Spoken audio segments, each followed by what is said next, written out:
Bakit hindi pa ako nakakatanggap ng national pension? Ano kaya ang mga dahilan?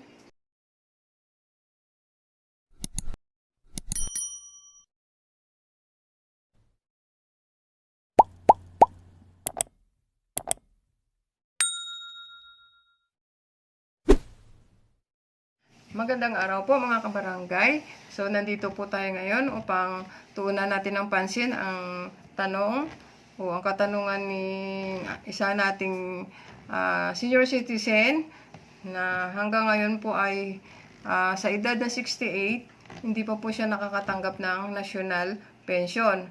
So, maari isa sa mga dahilan kung bakit hindi nakakatanggap ng national pension.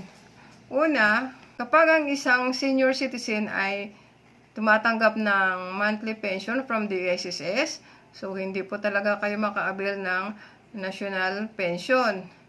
And then, pangalawa, kung kayo rin ay nakakatanggap ng monthly pension from the GSIS, so hindi rin po kayo qualified na tumanggap ng national pension. So, tandaan nyo po to, dalawa lang po ang binigay ko na idea. Nais ko lang po ipaparating sa inyo tungkol dito sa aming barangay. Bumababa po dito yung aming DSWD mula sa local government unit. At nagpupunta po sila sa mga bahay kung saan merong senior citizen. At sinisiay po nila kung itong senior citizen ay qualified mo or hindi para makaabil po ng national pension.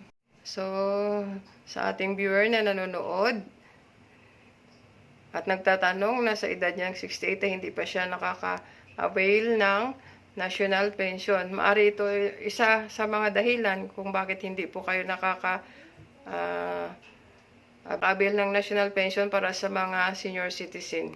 So, hanggang dito na lang po tayo. Salamat po sa aking mga subscribers, sa aking mga supporters, sa patuloy na panonood sa aking mga videos. So, salamat po. Thank you for watching.